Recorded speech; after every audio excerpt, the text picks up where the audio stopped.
भारत के पड़ोस में एक बड़ा उलटफेर हुआ है। 26 सितंबर को म्यांमार की मिलिट्री हुंटा ने विद्रोही गुटों के साथ बातचीत की पेशकश की। यह अलग बात है कि विद्रोहियों ने प्रस्ताव खारिज कर दिया, लेकिन पिछले 3.5 वर्षों में पहली बार सेना बैकफुट पर है। म्यांमार में 1 फरवरी 2021 को सैन्य तख्तापलट हुआ था। नोबेल विजेता आंग सान सू की उन दिनों स्टेट काउंसलर हुआ करती थी। स्टेट काउंसलर को प्रधानमंत्री समझ सकते हैं आप। सेना ने सूची के अलावा राष्ट्रपति और कैबिनेट के कई मंत्रियों को गिरफ्तार किया था। सूची अभी भी जेल में है। सेना ने तख्तापलट के बाद लोकतांत्रिक चुनाव कराने का वादा किया। उस वादे को 44 महीने हो चुके हैं। उनका कहना है कि जब तक माहौल शांत नहीं होता तब तक चुनाव संभव नहीं है। दूसरी तरफ विद्रोही गुट हथियार के दम पर फौजी सरकार को हटाना चाहते हैं। फरवरी 2021 से ही उन्होंने मोर्चा खोल रखा है। 2023 में विद्रोही गुटों ने सबसे बड़ा सशस्त्र ऑपरेशन शुरू किया। कई छोटे बड़े शहर उनके कब्जे में आ चुके हैं, जिसके चलते सेना के लिए सरकार चलाना मुश्किल हो गया है। तो आज के शो में हम समझेंगे तख्तापलट के बाद म्यांमार में क्या क्या हुआ, सेना को शांति का प्रस्ताव क्यों देना पड़ा और म्यांमार का भविष्य क्या दिख रहा है। नमस्ते, मेरा नाम सोनल है और आप देखना शुरू कर चुके हैं लल्लन टॉप का अंतर्राष्ट्रीय प्रसंगों से जुड़ा रोजाना का कार्यक्रम दुनियादारी, जहां आज बात म्यांमार की।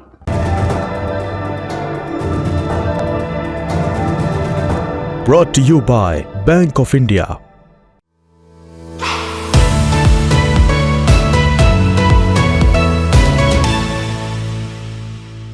म्यांमार साउथ ईस्ट एशिया में बसा देश है। भारत की पूर्वोत्तर सीमा से सटा भारत के 4 राज्यों की 1600 किलोमीटर से अधिक लंबी सीमा म्यांमार से लगती है।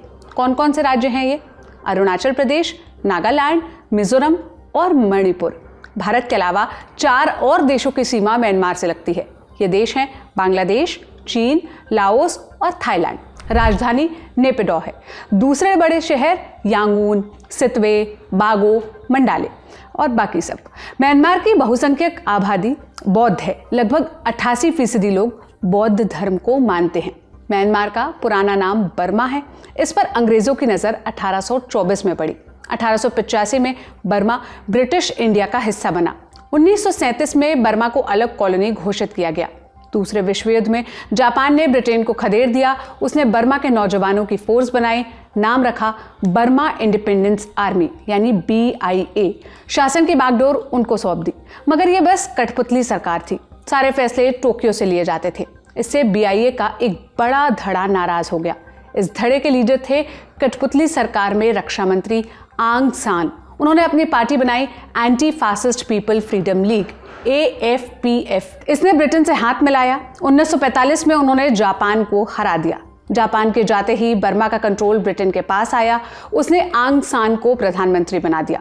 उन्होंने अपने लोगों के साथ साथ ब्रिटेन को भी खुश रखा था, लेकिन यह संतुलन बहुत जल्द बिगड़ गया। 4 जनवरी 1948 को बर्मा को आज़ादी मिल गई। 1962 में सेना ने पहला विद्रोह किया। उनका वर्चस्व 1987 तक कायम रहा। जुलाई 1988 में बड़ा आंदोलन हुआ। सेना ने चुनाव कराने का वादा किया। इसी आंदोलन में एक नौजवान महिला उभर कर सामने आई। उनका नाम था आंग सान सू की। वो ब्रिटिश बर्मा में प्रधानमंत्री रहे आंग सान की बेटी हैं। उन्होंने national league for democracy NLD के नाम से अपनी पार्टी बनाई। 1990 के चुनाव में उनको बहुमत मिला, मगर सेना ने नतीजा रद्द कर दिया। सूची को नजरबंद कर दिया गया। अगले 2 दशक इसी जद्दोजहद में बीते। सूची 2010 में रिहा हुई। 2015 में पहली बार निष्पक्ष चुनाव हुए तो उनकी पार्टी को 86% सीटें मिली। सूची स्टेट काउंसलर बनी। 2020 के चुनाव में उनकी पार्टी दोबारा जीती। फरवरी 2021 में उन्होंने शपथ लेनी थी, मगर उससे पहले ही सेना ने सत्ता हथिया ली। कहा चुनावों में धांधली हुई। ये राष्ट्रीय एकता के लिए खतरा है। इससे लोगों में असंतोष पैदा हो सकता है। इसलिए देश में आपातकाल लगाने का फैसला लिया गया है। म्यांमार के इतिहास और तख्तापलट पर हमने दुनियादारी के एक एपिसोड में विस्तार से बात की है। अगर आप इच्छुक हैं तो डिस्क्रिप्शन बॉक्स में दिए हुए लिंक पर आप क्लिक करके वो एपिसोड देख सकते हैं। अब सवाल यह है कि सैन्य तख्तापलट के बाद म्यांमार में क्या क्या हुआ, ये समझते हैं। सेना ने पूरे देश में आपातकाल लगा दिया। आर्मी चीफ मिन ऑन्ग लाइंग सर्वेसर्वा बन गए। आर्मी ने टीवी चैनलों और सरकारी संस्थाओं पर कब्जा कर लिया। सभी फ्लाइट्स पर रोक लगा दी। 3 फरवरी 2021 को तख्तापलट के खिलाफ प्रोटेस्ट शुरू हुआ। आम लोगों ने आंग सान सूची की रिहाई की मांग की। शुरुआती कुछ दिनों तक प्रोटेस्ट शांतिपूर्ण रहा, मगर 6 फरवरी से सेना आंसू गैस और पानी की बौछारें का इस्तेमाल करने लगी। 19 फरवरी को प्रोटेस्ट में पहली मौत हुई। सेना की गोलीबारी में 20 साल की एक लड़की की जान चली गई। इसके बाद लोगों का गुस्सा और भड़क गया। मार्च 2021 से सेना ने विरोधियों के गांवों पर हवाई हमले किए। इसके चलते मरने वालों की संख्या बढ़ने लगी।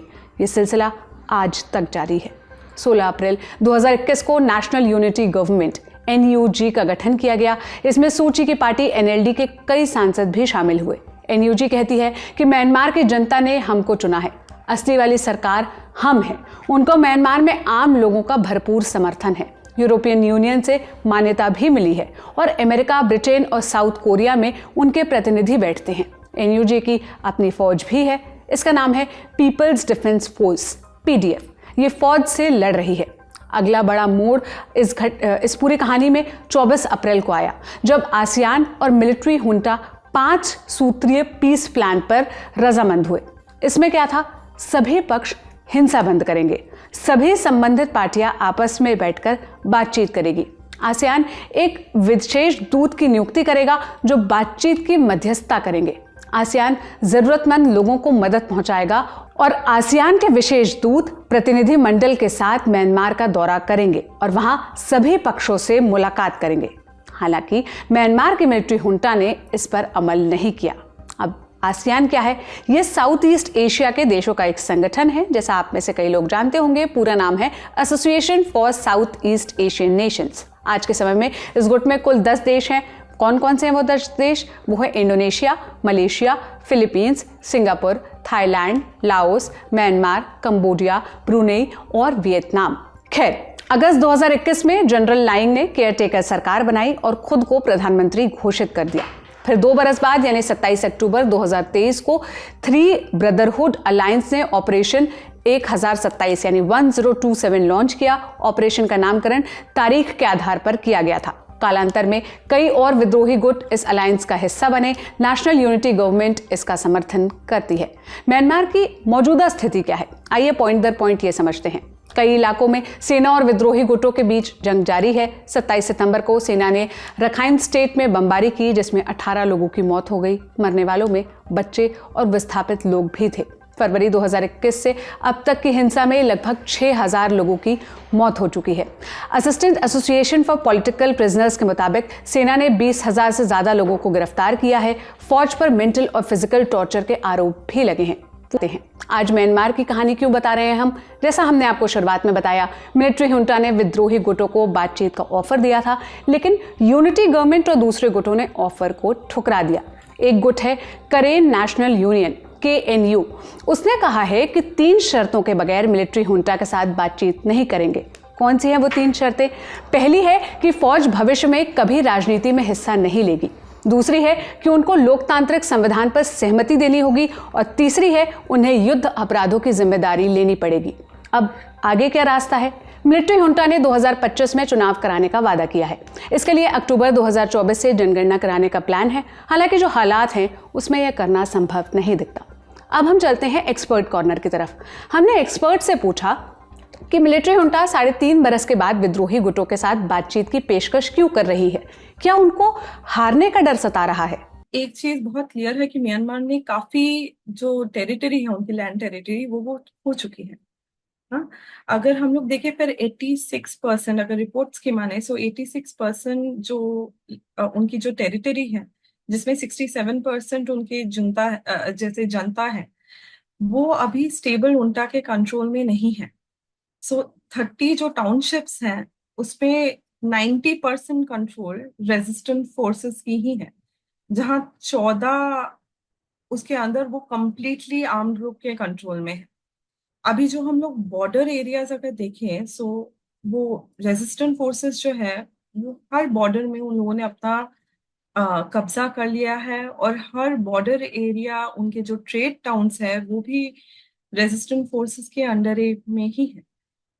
तो मिलिट्री फोर्सेस का अगर हम लोग देखें, और एक चीज भी है कि मिलिट्री फोर्सेस की जो खुद के जो सेना है वो भी बहुत कम हो चुकी है। अभी जो जुनता को है वो उन लोगों को समझ आ गया है कि वो अभी के लिए ज्यादा एरिया शायद वो नहीं जीत पाए। सो इसलिए ताकि वो और ज्यादा एरिया ना हार जाए, ये उनका एक टेक्निक है कि वो चाहते ही हैं कि वो एथनिक आर्म ग्रुप्स जो हैं उनके साथ अगर उनकी बातचीत शुरू हो। सो ये एक मैसेज इवन इंटरनेशनल बॉडी को भी जाती है, आसियान को भी जाती है, जो हमेशा बहुत दिन से वो लोग बोल रही है कि उन लोगों को एंगेज करना है अदर ग्रुप के साथ। सो ये एक शायद उनका दिखावा भी हो सकता है बाहर के इंटरनेशनल कम्युनिटी के सामने कि देखो हम लोग तो मांग रहे हैं लेकिन यही हम लोग को नहीं दे रहे हैं। और हाँ, जैसा आपने बोला, उनको अभी थोड़ा सा डर तो ऑफ कोर्स उनके अंदर आ ही रहा है कि अगर ऐसा करके अगर थोड़ा थोड़ा करके ज्यादा लैंड अगर चला गया तो उनको ये तो समझ आ ही रहा है कि उन लोगों को वापस ये लैंड जीत पाना ये बहुत डिफिकल्ट है उनके लिए और इसके लिए काफी टाइम लगेगा। म्यांमार की मौजूदा स्थिति क्या है? विद्रोही गुट आखिर चाहते क्या हैं? काफी लैंड टेरिटरीज जो हैं, बॉर्डर एरियाज जो हैं स्पेसिफिकली, और बॉर्डर टाउन्स जो हैं, बॉर्डर ट्रेड टाउन्स जो हैं, वो अभी रेजिस्टेंस ग्रुप्स के अंडर हैं। तो उन लोगों को वहां से इकोनॉमी भी उनका मिल रहा है और उनको काफी टेरिटरी, और जैसा एथनिक आर्म ग्रुप्स है वो हमेशा अपनी आजादी के लिए ही लड़ रहे थे, तभी वो लोग यू नो ताकि वो यूनिफाई ना हो पाए, इसीलिए एक उनका स्ट्रैटेजी थी कि हमेशा वो लड़ेंगे म्यांमार जुंता से। लेकिन अभी उन लोगों को बहुत अच्छा प्लेटफॉर्म मिला है ताकि वो एकजुट बन के वो लड़ पा रहे हैं, ताकि पूरा म्यांमार गवर्नमेंट को, मिलिट्री गवर्नमेंट जो है उनको वो ओवरथ्रो कर पाए। सो अभी उनका एक बहुत क्लियर जो टारगेट है वो है मिलिट्री गवर्नमेंट को बिल्कुल बाहर फेंक देना, ताकि वो लोग खुद पावर में आए। अब ये लोग खुद के लिए कैसा पावर चाह रहे हैं, वो फेडरल स्ट्रक्चर चाह रहे हैं या कोई कोई एथनिक आर्म ग्रुप्स अपने आपके लिए एक राज्य मांग रहे हैं, ये हम लोगों को अभी भी देखना है कि वो फाइनली वो क्या मांग रहे हैं। बिकॉज अगर हम लोग अराकन आर्मी का हिस्ट्री देखें, अराकन आर्मी हमेशा से ही एक इंडिपेंडेंट स्टेट मांग रही है, जो रखाइन स्टेट है वो अपना इंडिपेंडेंस मांग रही है। सो ये एक वॉर, एक ये भी स्ट्रैटेजी हो सकती है उनके लिए कि वो ज्यादा से ज्यादा लैंड वो जितना अभी दाखिल कर पाएंगे अपने अंडर, उतना ही उनका एरिया भी ज्यादा बड़ा हो पाएगा, ताकि अगर फ्यूचर में अगर वो लोग वापस पावर में आ जाए ताकि वो लैंड उनसे मांग पाए। सो ये एक स्ट्रेटेजी एथनिक आर्म ग्रुप्स की ये भी हो सकती है कि वो फेडरल स्ट्रक्चर बाद में ना मांग के वो इंडिपेंडेंट या ऑटोनॉमस स्टेट मांग मांग ले बाद में। बट अभी के लिए उनकी स्ट्रैटेजी यही है कि मिलिट्री जुंटा को उनको कंप्लीटली उनको हराना है और उनको खुद के लिए पावर उनको लेना है। ये बहुत क्लियर स्ट्रैटेजी है। म्यांमार के सिविल वॉर ने भारत को आखिर कैसे प्रभावित किया है? म्यांमार में शांति और स्थिरता भारत के लिए कितनी जरूरी है? म्यांमार के साथ इंडिया का एक बहुत इम्पोर्टेंट जो रोल है म्यांमार का, वो एक्ट ईस्ट पॉलिसी का है, जहां इंडिया चाह रही है कि जो साउथ ईस्ट एशियन नेशंस है उसका जो मुख है, जो द्वार है, वो म्यांमार से होके जाता है। तो इसीलिए जो कनेक्टिविटी प्रोजेक्ट्स हैं, जो इंडिया का दो मेन कनेक्टिविटी प्रोजेक्ट है, कालादान मल्टी मोडल प्रोजेक्ट है, एक India Myanmar Thailand trilateral highway है, ये ताकि ट्रेड अच्छे से हो पाए, ताकि पीपल टू पीपल कनेक्टिविटी ठीक से हो पाए, ये इंडिया का बहुत बड़ा एक इनिशिएटिव है, ताकि वो साउथ ईस्ट एशियन नेशंस के साथ उनकी कनेक्टिविटी, उनकी ट्रेड और इंडिया का फुटप्रिंट भी ज्यादा बढ़े। ये बहुत इंपॉर्टेंट बात है इंडियन गवर्नमेंट के लिए, बिकॉज ऑफ विच इतने ज्यादा प्रोजेक्ट्स चल रहे हैं। अब अगर म्यांमार इतना अनस्टेबल रहेगा तो ये जो कनेक्टिविटी प्रोजेक्ट्स हैं ये रुकी हुई है, जो इंसर्जेंसी मूवमेंट्स हैं नॉर्थ ईस्ट स्टेट्स में, ये जो इंस्टेबिलिटी है म्यांमार में अभी जो चल रही है, इसके रहते काफी क्राइम्स जो है, जैसे ड्रग ट्रैफिकिंग है, ह्यूमन ट्रैफिकिंग है, आर्म्स स्मगलिंग है, ये बहुत ज्यादा बढ़ चुके हैं, जो ये जो पोरस बॉर्डर है उसके रूट से आ रहे हैं। सो सिक्योरिटी एक बहुत बड़ा इंडियन कंसर्न है कि अगर ऐसा अनस्टेबल गवर्नमेंट अगर उस साइड में रहेगा, सो इनसिक्योरिटी बहुत ज्यादा फैलेगी और इससे जो इंसर्जेंसी मूवमेंट्स है और ग्रुप्स जो हैं जो अभी शायद म्यांमार के अंडर रहकर वहां लड़ रहे हैं, ये इंडिया को भी प्रभावित कर सकते हैं। क्योंकि हम लोगों ने देखा है कि ड्रोन अटैक ये नई स्ट्रैटेजी है जो अभी एथनिक आर्म ग्रुप्स यूज कर रहे हैं और हमारे बॉर्डर के पास में भी ड्रोन्स अटैक्स हो चुके हैं। सो ये बहुत बड़ा सिक्योरिटी कंसर्न है जो इंडियन गवर्नमेंट का है। तो ये था हमारा बड़ी खबर सेगमेंट। अब सुर्खियों की तरफ बढ़ते हैं। पहली सुर्खी जापान से आई है। शिगेरू इशिबा को सत्ताधारी लिबरल डेमोक्रेटिक पार्टी यानी एलडीपी का लीडर चुन लिया गया है। इसके साथ ही उनके प्रधानमंत्री बनने का रास्ता साफ हो गया है। वो मौजूदा प्रधानमंत्री फूमियो किशिदा की जगह लेंगे। किशिदा के कार्यकाल में 1 बरस का वक्त बचा हुआ था, फिर भी बीच में नया लीडर चुना गया। आप पूछेंगे क्यों?